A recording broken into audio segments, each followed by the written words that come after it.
Last month, over 200,000 people watched a TikTok reel that said, "Healing won't fix the relationship, it just shows you why it broke."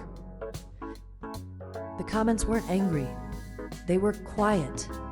Just likes, just echoes, just people realizing they'd healed for someone who was never going to stay. We don't talk about this kind of grief, the kind where you do everything right, where you journal, meditate, apologize, communicate, sit in silence with your inner child, light candles, read boundaries aloud like spells, and it still ends softly with a like on your story and a "been busy 3 weeks late." No big fight, just the quiet rejection of your growth. They loved the arc, not the ask, not the version of you who now says, "That hurt. Please don't do that again." Because what happens when you heal into someone new, but they only knew how to love your wounds? What happens when your softness is no longer a sacrifice, but they only admired it when it came without needs? This isn't heartbreak like the movies. There's no screaming, no door slam, just a notification that says, "Seen," and the slow realization that they kept your old version while you had to bury her. Alone. Why do I keep performing like I'm okay? I sent her a meme. She used to laugh. This time she left it on, the deadest kind of alive. I'm healed now. I meditate, kind of. I journal when it's raining and I feel cinematic. I drink oat milk. I apologize with better grammar. I've outgrown things, like begging or texting, "Hey, you good?" to someone who stopped reading my care a long time ago. Ooh, but I'm still performing gingy. Smiling in carousels, posting heartbreak captions with aesthetic lighting. My sadness has a color palette now. My grief wears filters. I'm not healing. I'm curating the illusion of peace. Because healing sells better when it looks digestible. Why did I learn to laugh before I learned to feel? My therapist says I deflect. I laughed and offered her gum. There's a version of me who made everyone comfortable, because I stayed uncomfortable. The boy who made pain punchy. The boy who made silence sound like timing. They liked me more when I hated myself. Because I didn't ask for much, just someone to stay. Even if I had to juggle, cry, joke, self-destruct all at once, see. Back then, my breakdowns had punchlines. Now they have boundaries. No one claps for that. Why do I feel disposable the moment I stop entertaining people? I was their favorite act until I asked for intermission. Here's the real joke. I thought getting better would make me lovable. Turns out I was just more digestible when I was broken in familiar ways. Now I say, "This hurts me," and they ghost. Now I say, "Please don't," and they say, "You've changed." I don't miss the drama. I miss being wanted, even if it was for the role I played. I miss how they adored my sadness as long as I made it poetic. Why do I fear being boring more than being broken? Because no one claps for stability, they just scroll past. I post soft quotes now, stuff like "growth is quiet" or "I deserve peace." They used to reply with "same." Now they leave me on scene. I guess I was easier to root for when I was losing. Now I'm still, and no one knows what to say. Sometimes I want to mess up just to feel familiar, to go back to the chaos, the crying selfies, the public unraveling. Because at least when I broke, they checked in. At least back then, my notifications cared. Why does entertaining people make me feel invisible afterward? Because the laugh ends, and I'm still here, alone, staring into the silence I painted with punchlines. I stare at my cracked phone like it's a metaphor. It is. It's fractured but functional. Just like me. I didn't heal to disappear. But maybe that's what happens when you stop being relatable, when your mess becomes private, when your pain stops rhyming. I stopped apologizing. That's when it ended. Not with a shout, but with a mute button they pretended was peace. Why do I miss something that was never real? The last time I saw him, he said take care like it was enough. I nodded, like it was. We weren't dating, but I still saved his contact under something vague, like maybe. I knew his schedule better than mine, knew when he'd be online, what music he'd post at midnight, when he needed someone to tell him he was okay, and I did. I waited for something to start, even as it quietly ended. The last playlist we shared never got updated. It just stopped after track 9. I still keep it. Sometimes I press play, hoping to feel something exact, like a moment we didn't have but I imagined into existence. Why did I find comfort in the silence between us? We sat beside each other like strangers who knew too much and said nothing about it.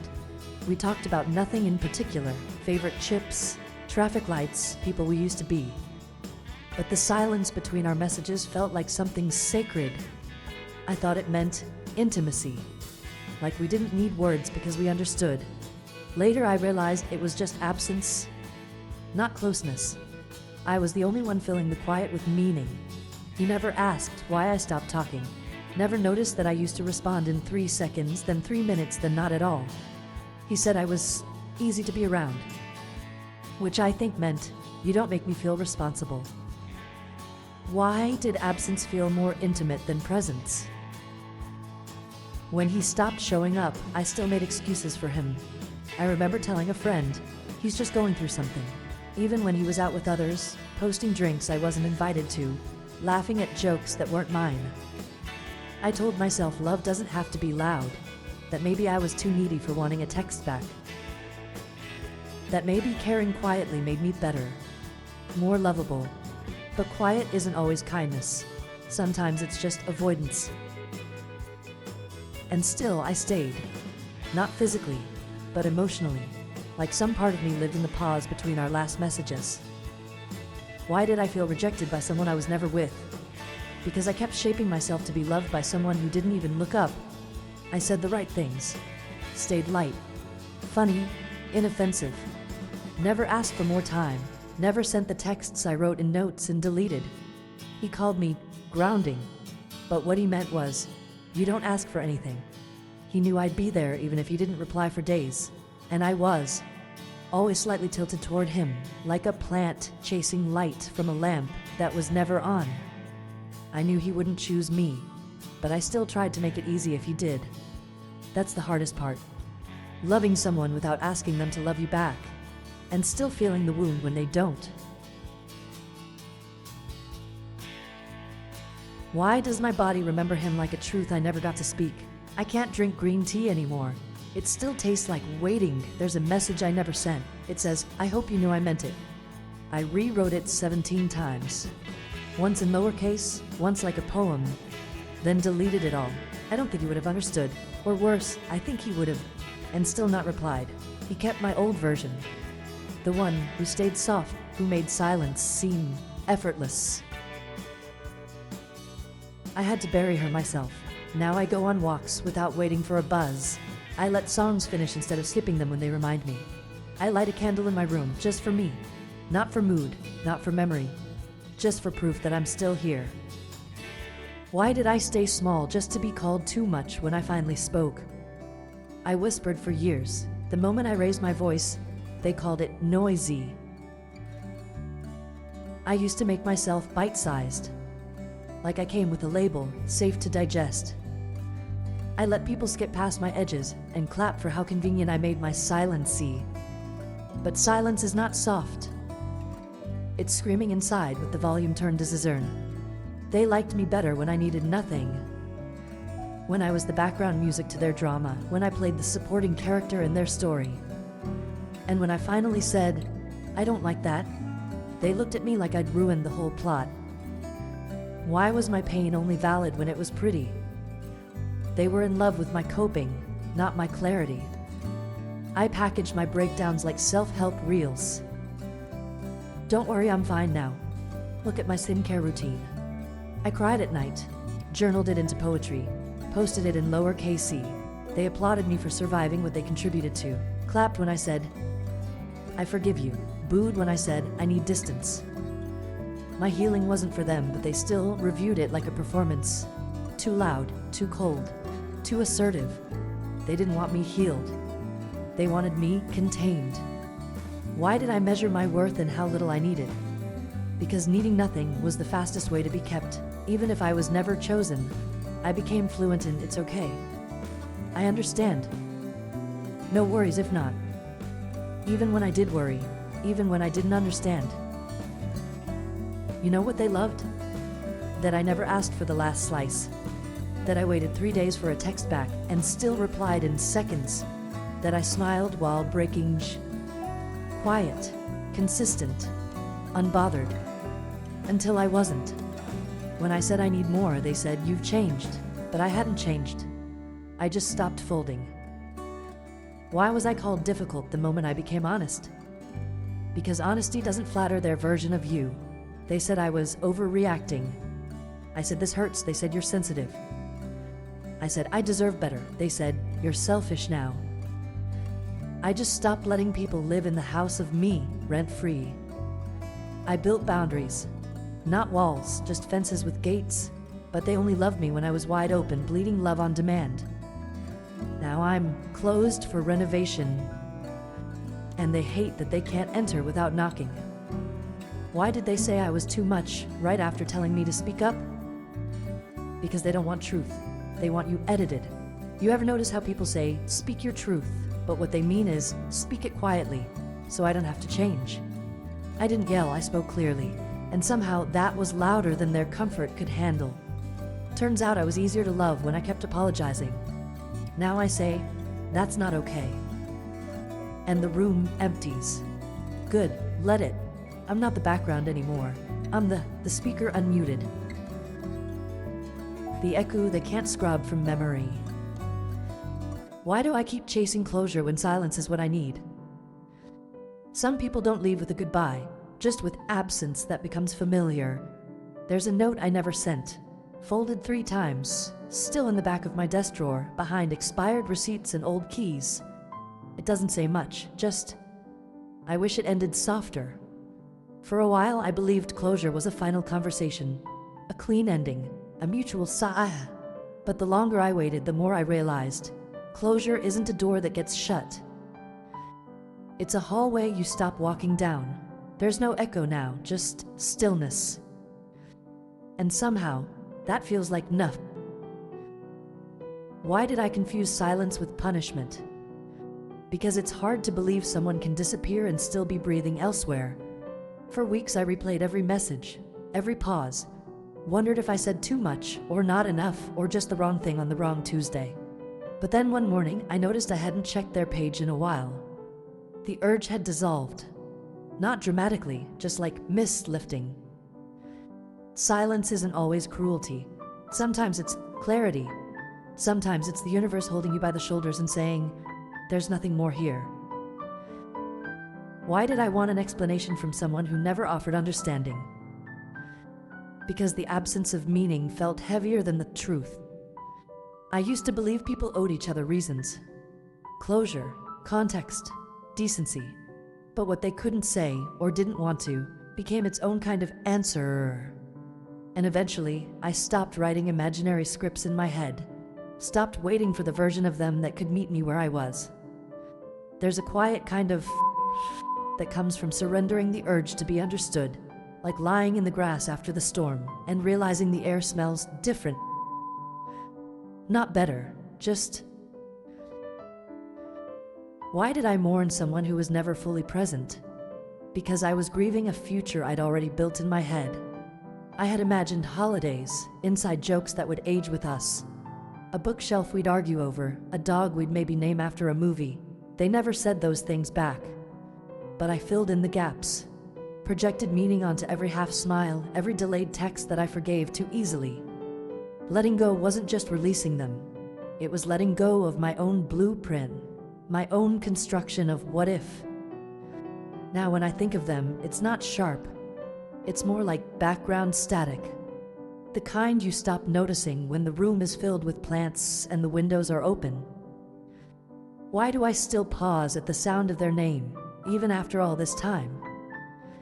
Because healing isn't the absence of memory. It's the return of breath.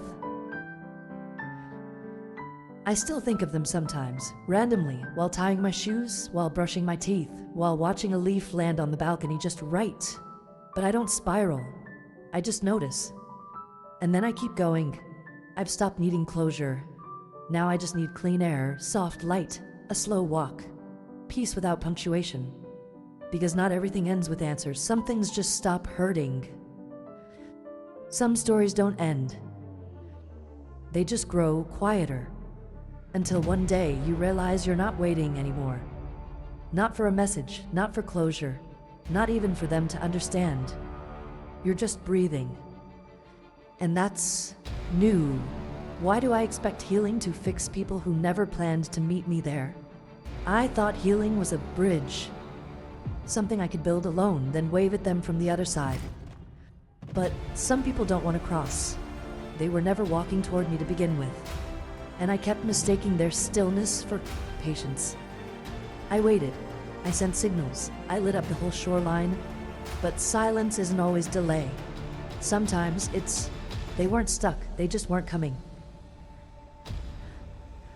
Why does it feel like I lost them in the moment I found myself? When I began to stand differently, firmer, quieter, without bending, they faded. Not loudly, not in anger, just gradually. Like a hand slipping from mine in a crowd I no longer needed to follow. They liked the version of me who didn't speak my needs, who called them first, who folded. I stopped folding. That wasn't their version of love, and maybe it never was. Why do I keep revisiting memories that were never mutual? I remember moments they've likely forgotten. A laugh, a look, the way they once leaned in like I mattered. But memory is a one-way mirror. It reflects me back at myself. I don't think they're holding on to anything, and that used to hurt. Now, it just lands differently, like rain on skin that no longer flinches. I can keep the memory without chasing its echo. Why did healing feel lonelier than heartbreak? Because I thought getting better would bring people closer. But healing reveals more than it restores. It shows who stayed for my silence, and who could hold space for my voice. And it's quiet, not because no one cares, but because I stopped performing my pain for connection. And sometimes solitude is the first sign I'm finally safe with myself. Why do I still think of them if I'm at peace? Peace isn't forgetting, it's remembering without needing to rewind. I still think of them. Sometimes when I pass a place, hear a song, or feel the air shift like it used to when they walked into a room. But now I don't reach, I breathe. And that's the difference. The story didn't end, it just grew quieter. And I'm okay letting it stay that way. If this stirred something in you, write the message they never gave you. Don't send it. Just fold it. Place it somewhere quiet, and walk out into the air like it no longer belongs to them.